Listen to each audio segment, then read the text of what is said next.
aku i te kei akurai. Ara mai rei runga i te reo karanga o te reo o te uru.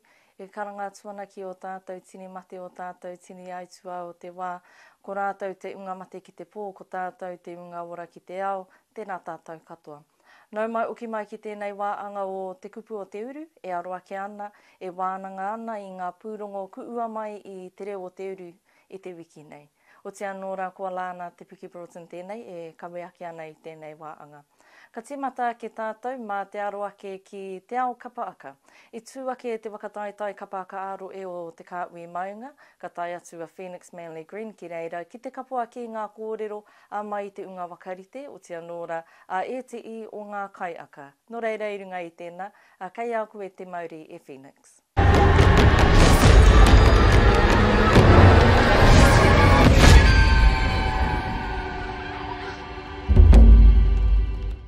Kua roa nei te Kāhui Maunga e kai momotu ana mo tēnei whakataetai, nā te mate ko wiore i pā mai ki Aotearoa i te taurua mano te kaumaiwa, te wakakorenga o tēnei kaupapa. Ko te reanga moreu o rātana ko ngā purapura o te Taituauru ko te matapei ko āhuatanga nui, tērā i wakakanoi ia te Kāhui Maunga ki te papatu ngā waiwai o te matatini i tū ki tā maki makaurau i te tau kua paure. Kua eke mai te wā kia tū ngā kapa ki runga i te papatu ngā waiwai o te Kāhui Maunga, ko te iakai o ngā kapa kia tū ki te matatini o te Kāhui Maunga, karongo. Kua roa. I whangamai ana tō tātou rohe, e ono ngā tau, kua moi te kaupapa. Nā runga i ngā rarutanga o te ao, e rangi, ko tai te wā. O reira, ko tāku, ko hikaka, ka rongo ki te wairua pai, ko tai te wā, ka tū mai e o ngā whakataetai. Ka tai o tātou whānau, o tātou kapa, ki te tuku, ki te whakatakato o rātou kaupapa, me te kaua mai o rātou ake mate ki runga i te whataarangi, te papatū waiwai tū te ngangahau. Nā reira, ko pai, ko tau mai nā i tēnei. Kua uki mai te kapa o te matapei ki wainganui i te whakataetai o te Kāhui Maunga. Miharo te hoki mai tēnei kaupapa. Anō nei kia whakarite mō te tainga mai o te matatini hei te taukahara mai nei. Kei ko nei te tini o te Kāhui Maunga, ko piri anō ki te whakatū i te mana o ngā maunga e tū nei. Nō reira, just tino pai te hoki mai te kiti atu i te hari me te koa o ngā whānau ko hara mai. E moimoe anui tēnei mo ngā uri o te Kāhui Maunga te wakauru i ngā kapa toko wā ki te wakataetai āmotu. Kua maringa nui te roe te wakauru i ēnei kapa toko wā ki te matatini o te Kāhui Maunga ki Pukekura i ngā motu e te tau e eke mai.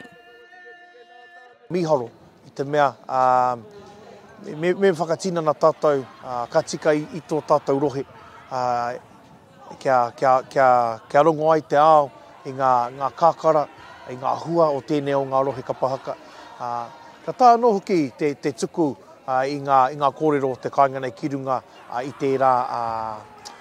tērā wāhi nui rau atu o te matatini, me tērā atamira nui rau atu. Nā reira, ka tika, kia rongo ai te ao, kia rongo ai te motu, ai o tātou ake kōrero. Kua aranga ake te rō pūkapa aka o te matapei ki te mura o te ai. Nā Morven te ana tipa Simon tēnei kapa i parakiri i ngā rā tapito. Ei tā Ash pātia anō, ko te kai wakawā o tēnei rōpū ko te awa tūpua e pō kare ana ki roto i ona uri. Tō mātou tīma o te matapei, tuatahi ana nā te ana tipa me era momo i whakatakotoria. Te kaupapa o te matapei i era o ngā rangi ko ta hākera. Tēnei mātou, ngā mata mōrehu, ngā waihotanga e tū e ngana nei ki te pupuri ki ngā taonga o te awa tūpua. Ana, ko te hokinga mai o te matapihi, te urunga anō nei ki roto i te whakataetai, ko tō mātou aronga matua, ko te tū o Wanganui, ko te tū a te awa tūpua ki runga i te ātāmira. Koe nei noiho, no te mea ko wai te kaiwaka wāmo mātou, ana ko te awa e rere nei. Te reanga moreu o rātana, ngā purapura o te Taituauru, te kuranui o Wairangi, hātau ko ngā waiotanga, kia maia, kia manawa nui, kia tū ei moreu, ei raukura, ei manawa pu arau mō tēnei roe, ki te matatini o te Kāhui Maunga. Phoenix Manly Green, Te Reo o Te Uru.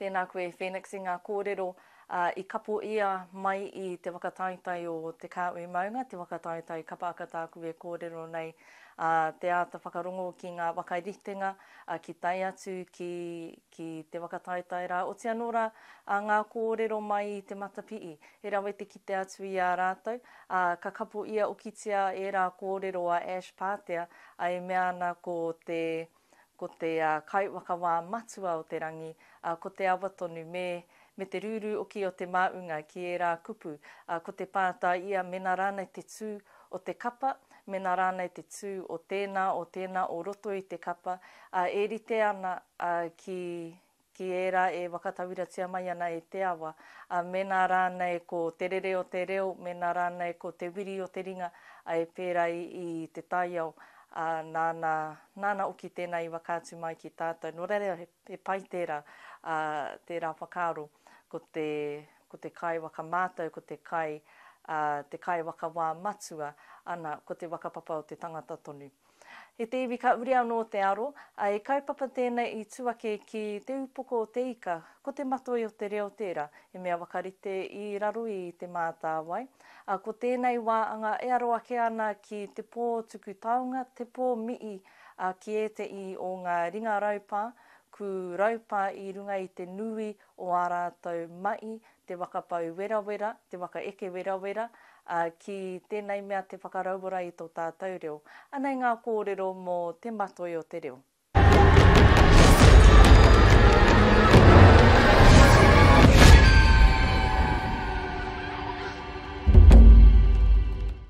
Kuui mai te ngā ue tangata o Te Uru ki te upoko o te ika, ki ngā tō ureo Māori o te wāiti o te Tai Uru. Ko te tikanga o te pōnei, he whakakāo i ngā toa o Te Uru, kia piri mai kia tata, kia wakanui tātou i a tātou tonu. Kia whakatairanga hia ngā tino toa o tō tātou takiwa, o te tai hauāuru, me te mihi kia rātou mō ngā mahi nui, mo te wera kua heke, mō ngā painga ko pā ki tēnā o tātou iwi, me te aha anō, me te whakanui i ngā hua e puta mai nei. Ana ko te whainga o te mātāwai kia whakahoki a rā te reo ki te ukaipo, ki te arero o te tangata. Ana no te pōnei, ka whaiwahi ai mātou o te uru, ki te whakanui e tahi, e mahi ana i te mahi nui ao mai pō mai. Toko i tū ngā tāngata no tēnā iwi, no tēnā pā ka wakanui ai te pōnei, nā runga i te pono ki te kaupapa kia puna ai ko te reo. I roto i a mātou, ka wānanga kōwai e tikana kia mihia, kia whakanuia, mō nei whakapaukaha, i tautoko, e ora hoki ana i te reo i roto i tana whānau, o tira i tana hapu, tana iwi o Ngāti Kauwhata, ana ko Lorraine Himiona tēnā, he tino kuia ki a mātou. Nā reira, ko ia te momo kāre e whakai, e tika ana māna tēnā momo tohu, tēnā momo mihi. Hoa no, ko au, me ana tamariki me atu ai, e whakanui ana i a koe, engari ko ngā painga ko pā ki a mātou katoa. I whakaako mai te kuiara i te noho ngāwari, te whakarongo, kia kaha te whakarongo i mua i te kōrero. Hopu kena ngā kōrero, wānanga hea, whakatakoto i runga i te pai, kia whāngai te Māori ki kawa tātou uwero i a tāua anō, kia tuku, kia ako tahi tātou i ngā wākatoa. Taino atu ki te matenga, kei te ako tonu. E kore au ware. Ko tau heke anō tēnā taonga ki oku nei tamariki hoki. Whera anō taku kōrero, ki te kore ia i tutuku i tēnei wānganui mātou ko tino ngaro rawa. Ku wakanui ai te ao ki ngā tō matariki, e oi anō ku wai wā i mai ki roto o Te Uru, kia mii ai te roe wānui o te au wāuru, mā te tōu o te toa o runga. Ko te rua tupua nei, ko te rua tauito nei, ko te rua kere nei. Ko aroa nei e whangana kia kaukia mai te reo o Taranaki, ki ngā marae, ki ngā hāpuri, o te Maunga katoa. Tātou, ngā iwi, e amoe ana i te Maunga tītohea. Ana ko rua kere tēnā ka kite. Kaua noiho a kanohi, engari ka rongo a reo, ka rongo a wairua, ka rongo a tinana katoa. I a rua kere e whakapau wera ana. Kia wakahoki a te reo ki te arero o te pūkau tangata. Ahua noi hari te me ko Taranaki noiho tēnei e wakanui ana i a rua kere kao. Ko te katoa te uru ka kite i te painga o tō taua tangata. Ka kite rātou ngā iwi katoa i ona pukenga, i ona māia, o te rai i ona rautaki ki te wakaoki i tēnei reo ki a tāua. Nō reira koia tā te pōnei, he wakanui i aia. Kua wakanui kētea e te ao i roto i e rātu, i roto i te matariki, tohu matariki rā, engari no te pōnei, ana kua wai wāhi tōnā kiwi, o nā ke tangata, tōna uru ki te wakanui i aia. Ko ngā ringa raupā ki te reo o te uru kami ia, pura reo ki te aumako, ka pua, ka ua ki te uru e. Alana Broughton, te reo o te uru.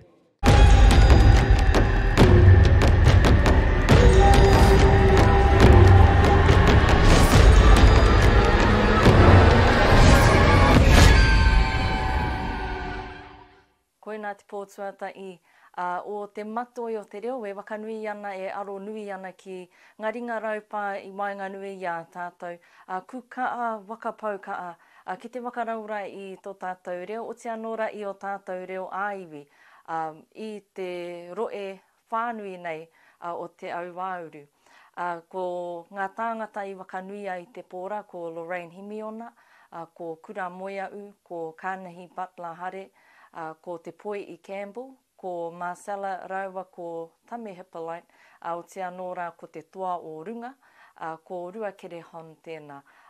Me ngā mi inui ki ngā whānau uki, ai tai atu ai tuarā mo enei tāngata, mo i wana tātou katoa, kua rā ngā tāngata i wakanui i te pōra, kei muri uki a rātou, e wānau, e apu, e iwi, e tautoko ana i a rātou, e tutuki pai ai a ngā mai kuakaritea e rātou mā. Hoi anō e te iwi, i tēnei wā, ka uri anō te aro, ka i te aro ake tātou.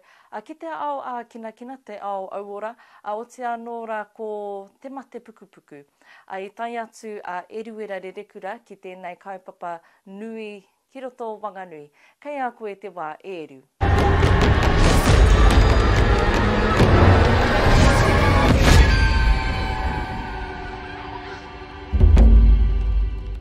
E o mana rānei, e i koe ana rānei, e waiwai ana e nei tangata ki te tautoko i te kaupapa o Relay for Life, kia ko i pūtea mo te Kāhui ma te pukupuku o Aotearoa.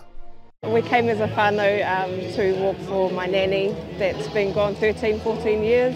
Relay for Life theme for 2024 was heroes.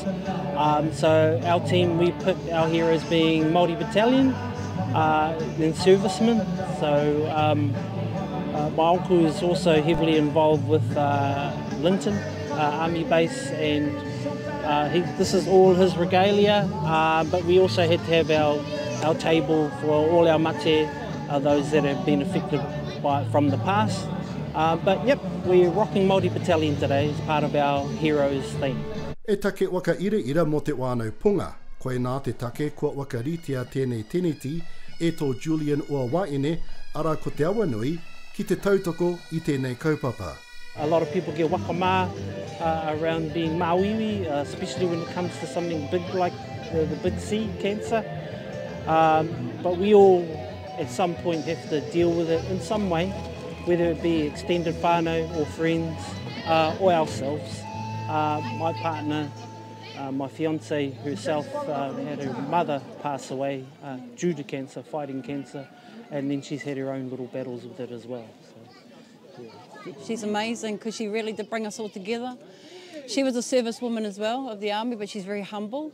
She has so much humility, but she has been amazing, and I can't, even Julian, he's freaking amazing. They both have brought each other together and they've been united in aroha. Ko te mea nui, nā te mea, at the time when they met each other, it was like 5 years ago, 4 or 5 years ago. And this kaupapa is so deep and meaningful for Awa. She's not only lost her mum, but she's lost 3 of her pepes to cancer as well, one long time ago. And when these two met, she was hapu with twins. And, you know, it takes an amazing man to take on a wahine and to help her support her in a journey like this. Mo te wānau O'Rourke, nā hine rā tēnei kaupapa I wakarite. So I put a post out in the whānui group chat, and all of the aunties, all of my nan's kids, except one are here, and then also all the mokopuna are here doing the walk, and great-grandkids as well. E kupu aki toi nei wānau kua pāngia e te mate pukupuku. Reaching out, letting whānau know, and people know that there are systems in place, organisations in place, whose sole responsibility is to awhi and care of those who go through that battle. Pull together as a whānau, honestly, because that's how we got through. Like, Nan was so positive and happy through it, so we were lucky that she kept our spirits up, but you have to pull together to stick it out, like be strong for each other. It's an honour to walk with them and carry them today and keep that flame burning, because it's not a day that goes by that we don't forget them. We honour them and we praise Ihoa for taking care of us. Ko te wainga matua pea ki te wai te rongoa I mua I te wakauitinga o te rārangi wakamutinga. Iruere rerikura, Te Reo o Te Uru.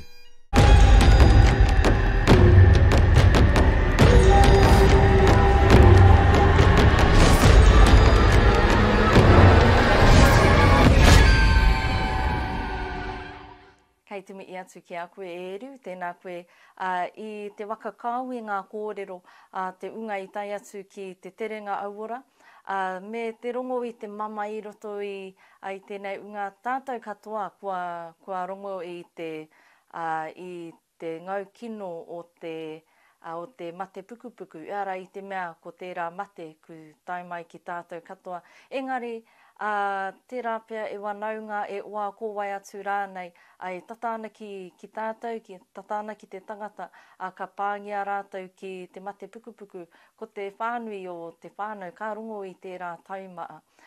Kua ko tērā tangata tonu, koia kai aia te mate nui ai kawe.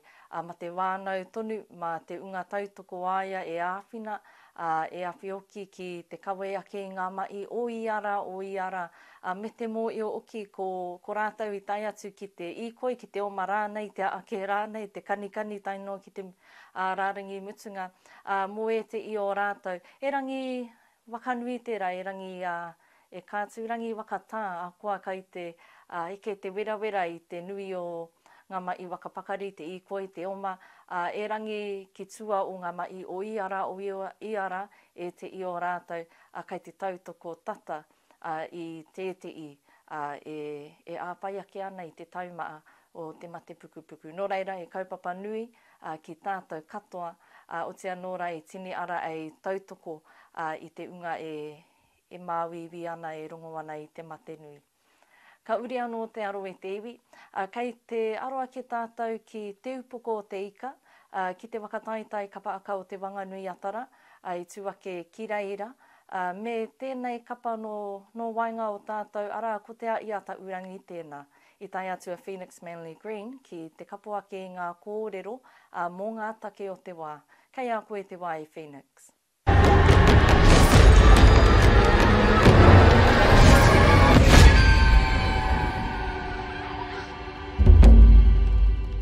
I wakamana ia te kapa o te ia taurangi I te apa o ngā māka ki te WHAKATAETAKE kapāka o te whanganui ātara I tū ngā rangi oki, kua paure, ki te papakainga o te kapa a te ko angareo o paparākau tuarua, kua wakatika te kapa I tēnei e. Kua matu ake te mauri o enei taonga norunga I te wakaaro Māori o enei kapa. Kia kaua o paki mai te wakatika I te e o te kōmiti wakaere, kia Māori mai te wakaaro, kia Māori mai te wakatika. Ki tōna tikanga ka imera mai te komiti, ka wakahokia o pakitia ngā taonga. I runga I ngā tikanga Aotaua, Pāke o Taranaki, Inei ka tae mai ngā taonga nei ka kia enei taonga he Māori. Nā reira he karakia ka wakahaerehia. Ki te haere ngā taonga ki wāhike, me karakia anō. Nā reira I wakaaro ake mātou me pōwiri rawa e tutu ki tika I te taha ki ngā tikanga Māori. Ko te tikanga o tēnei huihuina, he whakaimi mai nā rōpu, ko tētahi o ngā taona ka rei whakapipia ki te tīmai tika, ana he whakahoki tērā taona kia rata, mai tētahi o ngā rōpu. Nā reira, inai tērā puna hapa, he whakatika, he hui mai ki kunei nā e kaitahi aia, i nohotahi aia, i whakahoke ake, taua tauna rā ki te tīmai tikāna. Katahi kata tū mai, ki te take e hui hui nei tātou. Te korenga o e tehi, i wakaui ngā māka o te wā.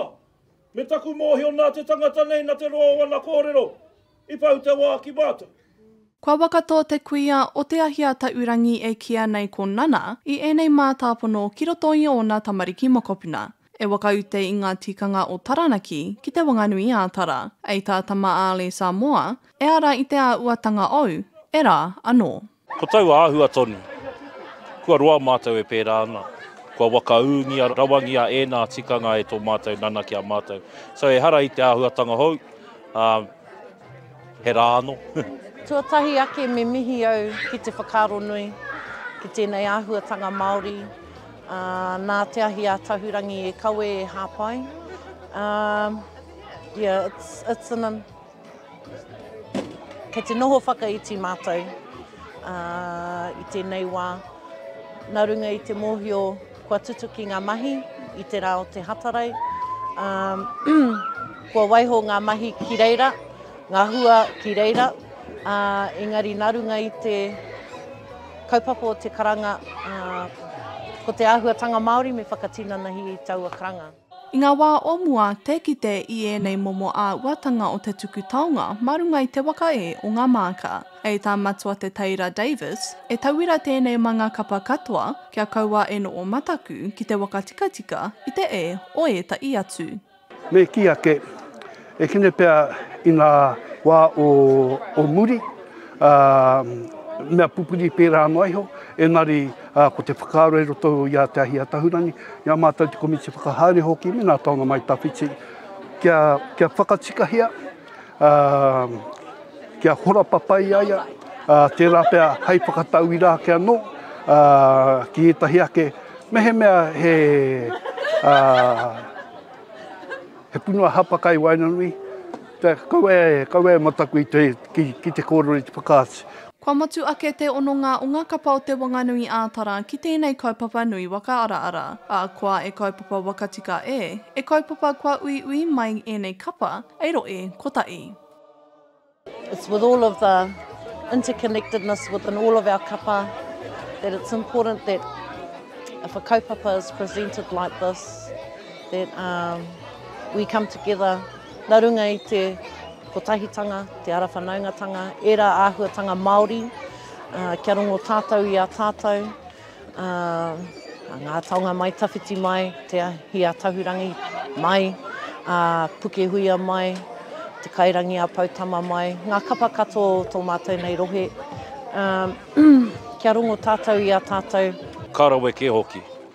Kāore he wāhi ke atu i tēnei, hei mahi e kawea e mātou ngā tikanga Māori. Koe nei tō mātou marae, ko nei te upoko o te ika. Kei te kāinga o mātou marae ake, e mura nei ngāhi kāi rangi ko nei i pōneke, anei tō mātou marae, paparākau tuarua ko hanga reo anu. Kua waka onore te kapa o te ahia taurangi ki ngā kapa o tēnei roe, i tai atu ki runga i tā rātai marae o paparākau tuarua ki pōneke, kia Māori ai te kaupapa wakatika, ki te marae i wakairo ia, tō rātou nana, e a uru moai mo ana uri. Phoenix Manly Green, Te Reo o Te Uru.